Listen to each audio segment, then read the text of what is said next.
अपना उत्तराखंड में आप सभी का बहुत स्वागत है और मैं हूं आपके साथ अमनदीप। चलिए खबरों की शुरुआत करते हैं। सबसे पहले बात करेंगे रामनगर की। रामनगर में रानीखेत रोड में एक बेकाबू बस ने स्कूटी सवारों को कुचल दिया। वहीं हादसे में 2 लोगों की मौत हो गई। रोडवेज स्टेशन के पास से रॉन्ग साइड से आ रही बस की चपेट में स्कूटी सवार आ गए। वहीं बस ने एक कार को भी टक्कर मार दी है। तस्वीरें आपको दिखा रहे हैं, देखिए कार के नीचे स्कूटी फंसी हुई है और यहाँ पर तमाम लोग इकट्ठा हो गए, जिसके बाद में पुलिस को जानकारी दी गई। लेकिन इस पूरे हादसे में 2 लोगों की जान चली गई है और कुछ लोग ऐसे जो कि घायल हो गए हैं, उन्हें अस्पताल में पहुंचाया गया। बेकाबू बस का कहर यहां पर देखा गया, जिसने स्कूटी सवारों को भी रौंदा और कार में भी टक्कर मार दी। दूसरी तरफ आप देखिए कार पूरी तरह से क्षतिग्रस्त हो चुकी है, क्योंकि कार और यहां पर बस की जोरदार टक्कर हो गई थी और इस पूरे हादसे में 2 लोगों की मौत हो गई।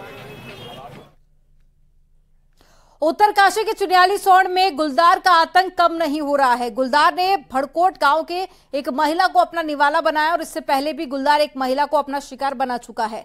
वहीं गुलदार के हमले से 5 लोग अभी तक घायल हो चुके हैं, तो वहीं लोगों ने वन विभाग के खिलाफ नाराजगी भी जाहिर की।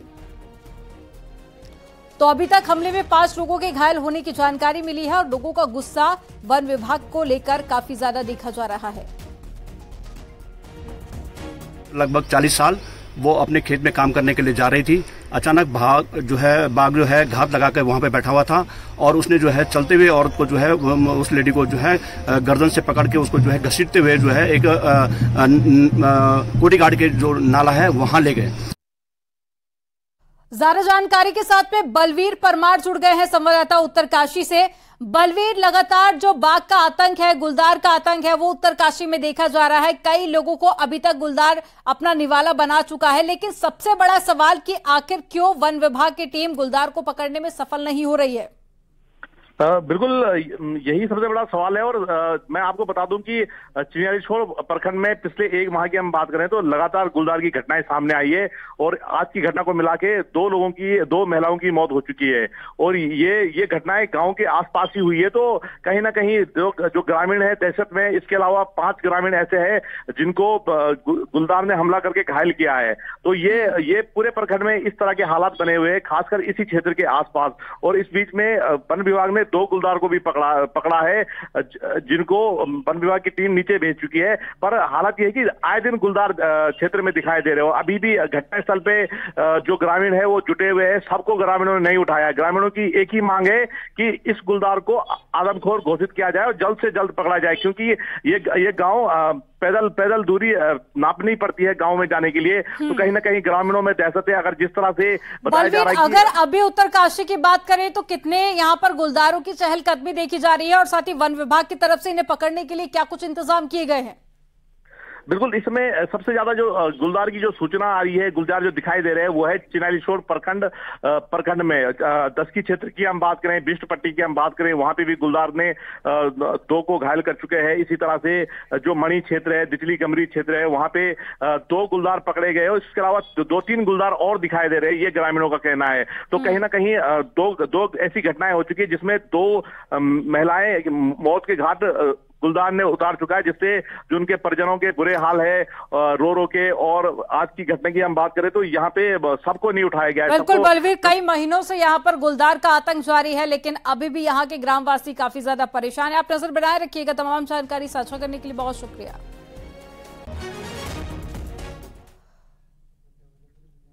रुद्रप्रयाग में केदारनाथ यात्रा के मुख्य पड़ाव गौरीकुंड में एक होटल के अंदर गैस सिलेंडर में अचानक से आग लग गई, जिसके बाद भी वहां अफरा तफरी मच गई। वहीं तत्काल ही एसडीआरएफ की टीम ने रेस्क्यू कर सभी लोगों को बाहर निकाला और साथ ही आग पर काबू पा लिया गया, जिससे कि बड़ा हादसा होने से टल गया। वहीं इस बीच यात्रा रुकी हुई है और आग पर पूरी तरह से काबू पाने के बाद में यात्रा फिर से दोबारा शुरू की गई।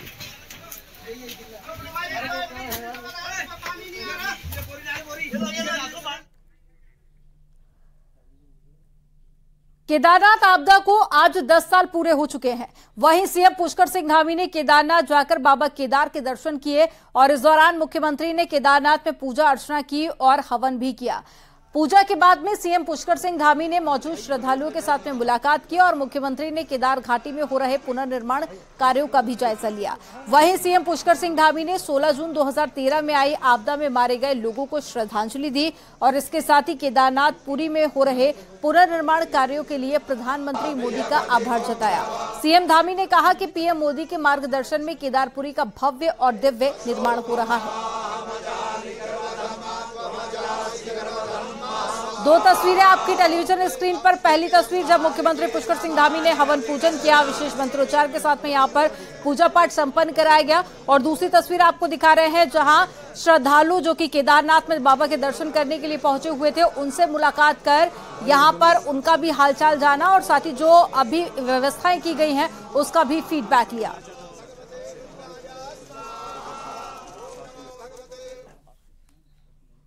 धन्यवाद करना चाहता हूं कि उन्होंने इस पूरे परिसर को एक नया स्वरूप देने का काम किया है, भव्य केदार और दिव्य केदार बनाया है। जो यहाँ पर काम करना एक कठिन चुनौती हुआ करता था, उसको एक मास्टर प्लान बनाकर बाबा केदार का भव्य निर्माण और दिव्य निर्माण यहाँ पर हुआ है। आप देख रहे होंगे यहाँ पर ईशानेश्वर मंदिर बना है, पीछे हमारे यहाँ पर शंकराचार्य जी की समाधि लग गई है, आस्था पथ बन गया है, सरस्वती घाट बन गए हैं।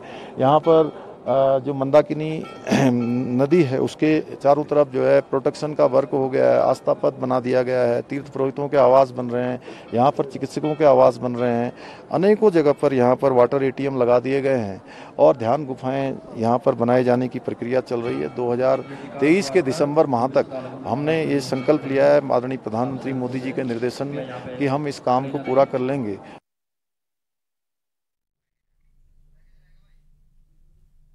शायद ही कोई ऐसा होगा जो कि साल 2013 की उस भयानक त्रासदी को भूला होगा। अब आपदाग्रस्त केदार घाटी में भले ही रौनक लौट आई हो, लेकिन आपदा के जख्म आज भी पीड़ितों को झंझोर देते हैं। केदार घाटी ने अब खुद को संभालते हुए पटरी पर लौटना दोबारा से शुरू कर दिया है और अब केदारनाथ की यात्रा में पहले जैसी रौनक देखी जा रही है। इसी से जुड़ी एक रिपोर्ट आपको दिखाते हैं।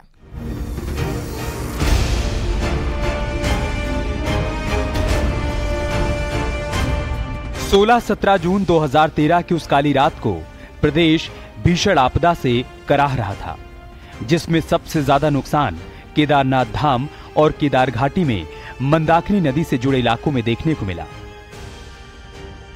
इस आपदा से इलाके में कई घर ताश के पत्तों की तरह बिखर गए, आंखों के सामने आशियाने बिखर गए, कई लोग बेघर हो गए। उन लोगों के जहन में आज भी जब वो दिन आता है तो उनकी आंखें नम हो जाती हैं। त्रासदी का दंश झेलने वालों में एक नाम महेंद्र सिंह नेगी का भी है, जिनका अपना पूरा कारोबार मंदाकिनी नदी के तट पर बसे विजयनगर में था और कई तरह के अपने कारोबार भी थे। 2013 की आपदा में सब तहस नहस हो गया और महेंद्र अपने परिवार और बच्चों के अलावा कुछ भी नहीं बचा पाए। आपदा के दौरान सरकार और एनजीओ की मदद से महेंद्र नेगी ने एक बार फिर अपना काम शुरू किया और फिलहाल देहरादून में अपने बच्चों के साथ रहते हैं। किसी ने ये सुध नहीं संभाल पाया कि अपना सामान भी ले जाना है या साथ में डॉक्यूमेंट्स कागज वगैरह वगैरह, जिनका भी गया सारा मकान जड़ से नीचे जमीन से नदी जो है काटती गई, मकाने नीचे गिरती गई, नदी काटती गई, मकाने नीचे गिरती गई। मतलब उनका जिनके भी नुकसान हुआ, यहाँ से सीधे चढ़ाई तक जो भी मकाने थे 50-60 मकाने, 2 मंजिल 3 मंजिल, चाहे वो आर्मी रिटायर था, चाहे वो लोकल था, चाहे वो लोकल रोजगार वाला था, सभी के मकान बह रखे आप। केदारनाथ आपदा के दौरान सैकड़ों ऐसे लोग भी थे जिनके सिर से छत तो उजड़ी ही, साथ ही अपनों को भी इस आपदा में खो दिया। ऐसे कई लोग हैं जो अब देहरादून में अपना गुजर बसर कर रहे हैं। पीड़ितों का कहना है कि आज भी जून का महीना आते ही उनके मन में खौफ का मंजर दिखने लगता है। आपदा ने केदार घाटी को बड़ा जख्म दिया। आज फिर से बाजार बसे हैं, सड़कों पर फिर से रौनक भले ही लौट आई है, लेकिन आपदा के जख्म आज भी पीड़ितों को झकझोर देते हैं। भले ही आज ये लोग अपना सब कुछ खोकर भी एक बार फिर से जीने की जिद ठान चुके हैं, लेकिन वो पल आज भी उनकी नम आंखों में साफ दिखाई देते हैं। सत्येंद्र बर्थवाल, न्यूज़ 18, देहरादून।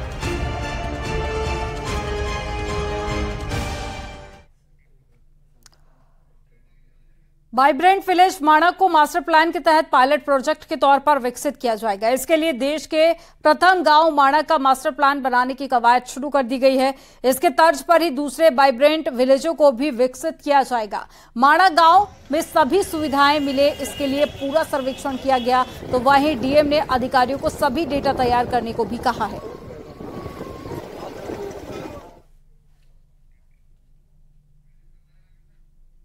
बीजेपी के पूर्व प्रदेश अध्यक्ष बिशन सिंह चुफाल का कहना है कि चाय बागान सीलिंग जमीन मामले में उनकी कोई भी निजी भूमिका नहीं है। चुफाल का कहना है कि उन्होंने पार्टी के अध्यक्ष के रूप में ऑफिस के लिए जमीन खरीदी थी और इस पूरे मामले में पार्टी ही आगे की पहल करेगी। गौरतलब है कि बीजेपी के पूर्व अध्यक्ष बिशन सिंह चुफाल को देहरादून अपर जिलाधिकारी की कोर्ट से नोटिस जारी हुआ था और इस मामले में एक आरटीआई एक्टिविस्ट ने कोर्ट में जमीन की खरीद को अवैध बताते हुए शिकायत की थी, जिसके बाद में कोर्ट ने चुफाल को नोटिस जारी किया। यह मामला 2010 का है, जब चुफाल ने बतौर पार्टी अध्यक्ष देहरादून में ऑफिस के लिए जमीन खरीदी थी। जो नोटिस मिला है, मैं अध्यक्ष था 2010 में पार्टी के कार्यालय का छोटा सा कार्य था, उसके लिए जमीन हमारा संगठन जो था एक सामूहिक निर्णय होता है। पार्टी में एक कमेटी बनी, कमेटी ने जमीन तय किया। बाकी जो निर्णय करना है ये पार्टी संगठन ने तय करना। संगठन बोलेगा क्या बोलना है इस विषय पर, ये संगठन का काम है, पार्टी का काम है। टेहरी में लव और लैंड जिहाद के विरोध में विश्व हिंदू परिषद के समर्थन में बौराड़ी बाजार को करीब 2 घंटे तक सांकेतिक रूप से बंद रखा गया। कार्यकर्ताओं ने प्रशासन को बाहरी लोगों के सत्यापन की मांग की है। तो विश्व हिंदू परिषद के लोगों का कहना है कि अगर प्रशासन ने जल्द कार्रवाई नहीं की तो सड़कों पर उतरकर आंदोलन किया जाएगा। देवभूमि में लव जिहाद, लैंड जिहाद, रोजगार जिहाद जो चलाया जा रहा है वो हमारी संस्कृति रोजगार पे, देवभूमि पे जो आक्रमण किया जा रहा है, क्षुब्ध रूप में भेष बदल के, वो विश्व हिंदू परिषद ऐसे आक्रमण को बर्दाश्त नहीं करेगा।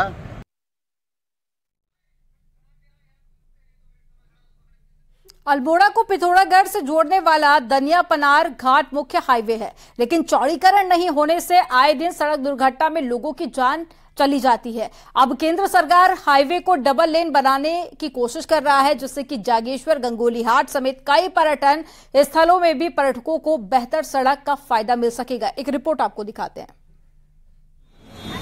सालों से अल्मोड़ा पिथौरागढ़ का दनिया पनार घाट हाईवे चौड़ीकरण का इंतजार कर रहा है। इस बार केंद्र सरकार का सर्वे पूरा हो गया है और जल्द ही पहाड़ के लोगों को डबल लेन का फायदा मिलेगा। इसके साथ ही मानस खंड में मंदिरों को जोड़ने वाला भी ये हाईवे मुख्य है। दनिया से लेकर नीचे घाट तक, पनार पुल तक, इसके लिए भी हमारा 2 लेन का चौड़ी करने का हमारा प्रस्ताव भारत सरकार को चला गया और मेरी लगभग उसमें बात हो गई। उसकी भी स्वीकृति और सहमति जल्दी तुरंत ही मिल जाएगी। स्थानीय लोग कई दशकों से हाईवे के चौड़ीकरण की मांग कर रहे थे, जिससे सड़क दुर्घटनाओं को रोका जा सके और पहाड़ आने वाले लोगों को यात्रा में कम समय लगे। ये आज़ादी के सन 1967 से बनी हुई रोड है। अभी तक इसका कोई चौड़ीकरण नहीं हो पाया, जिसमें आए दिन रोज दुर्घटना होती है और बॉर्डर को जोड़ने वाला एकमात्र सड़क है। तो आप क्या चाह रहे हैं? हम चाह रहे हैं कि इसका जल्दी से जल्दी चौड़ीकरण हो, जिससे आने वाले टूरिज्म का विकास हो, उसके लिए आने वाले यात्रियों को सुविधा हो, जो दुर्घटना से बच सके। पहाड़ का मुख्य व्यवसाय पर्यटन ही है। अगर पर्यटकों को पहाड़ आने के लिए बेहतर सड़कें मिलेंगी तो रोजगार के अवसर बढ़ेंगे। ऐसे में अगर जल्द ही हाईवे का चौड़ीकरण हो जाता है तो पहाड़ के लिए किसी बड़े तोहफे से कम नहीं होगा। न्यूज़ 18 के लिए अल्मोड़ा से किशन जोशी की रिपोर्ट।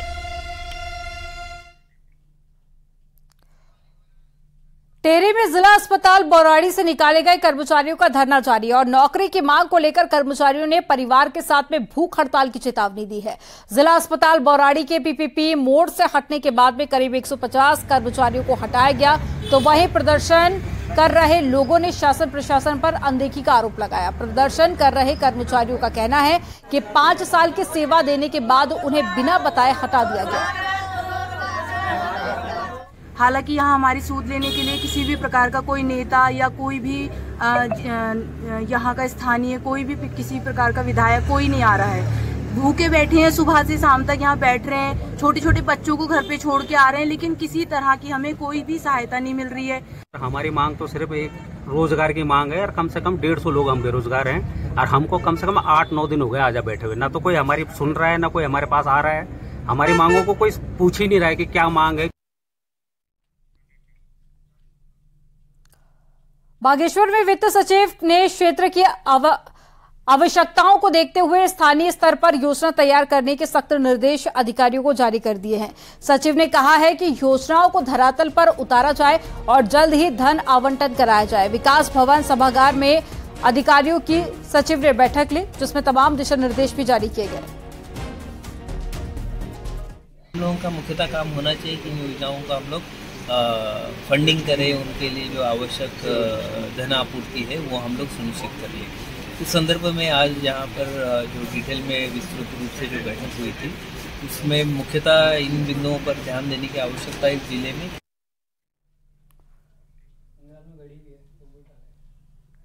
सरकार जनता के द्वार कार्यक्रम के तहत उत्तरकाशी के प्रभारी सचिव अरविंद सिंह हांकी ने चौपाल लगाई और भटवाड़ी के सिल्ला गांव में चौपाल लगाकर लोगों की समस्याओं को जाना और अधिकारियों को जल्द ही निराकरण के निर्देश भी दिए गए। तो वहीं सचिव ने विकास योजनाओं को भी देखा। श्रीमान जी से अनुरोध करूंगा कि हमारा भी ग्राम सभा सिल्ला का एक मांग पत्र है। तो आपको बता दें कि तमाम दिशा निर्देश भी जारी किए गए और साथ ही जो लोगों की समस्याएं थी उनको जल्द से जल्द दूर करने के लिए अधिकारियों को एक दिशा निर्देश जारी किए गए। देखिए, ये जन चौपाल की तस्वीर आपको दिखा रहे हैं जहां पर लोगों की समस्याओं को सुना गया। ये वक्तागण जो बातें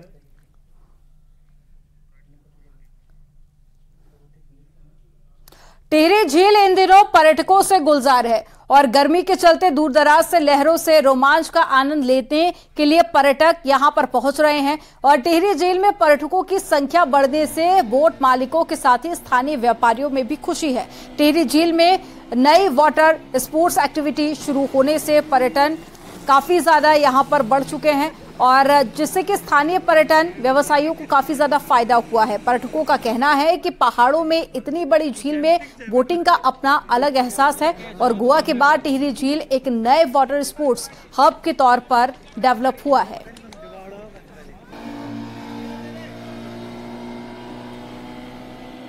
बहुत अच्छा लग रहा है। यहाँ पे काफ़ी अच्छे क्राउड है, काफ़ी अच्छे लोग हैं, काफ़ी प्रोफेशनली मैनेज है।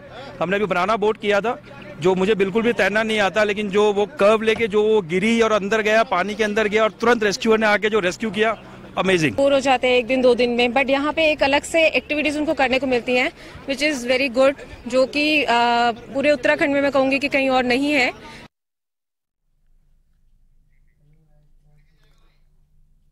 चौबीस फरवरी 2022 कि वो तारीख जब हजारों भारतीय अचानक संकट में फंस गए।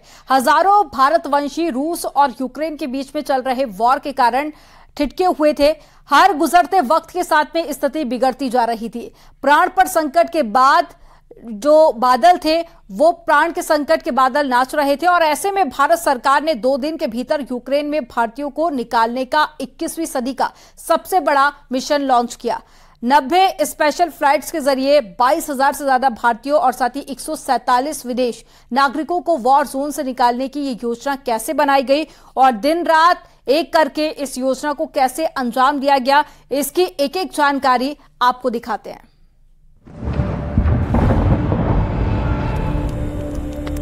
Russia has essentially launched a full-scale invasion of Ukraine. What is more worrying for us was there are so many Indian students who were studying in Ukraine. What will happen to them? हमारे सामने air strike हो रही है। 5 गोली लगने के बाद मेरे माइंड में यही था, कौन बचाने आएगा यहाँ। The directive from the Prime Minister was very clear. Boots on the ground. No matter what it takes. We know there will be an operation to be done. This is no easy task. All airspace above Russia has now been closed off. How do you move when every 500 meters there is a blockade? It was a process which required instant decision making. You put the entire national resources and say, go out there and do what you have to do.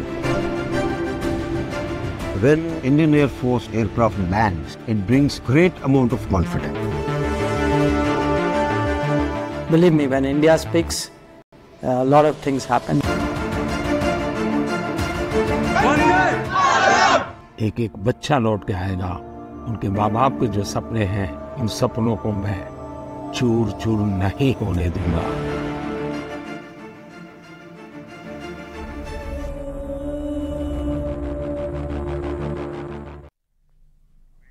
और चलिए यहां पर रुकेंगे एक छोटे से break के लिए। आप देखते रहिए न्यूज़ 18।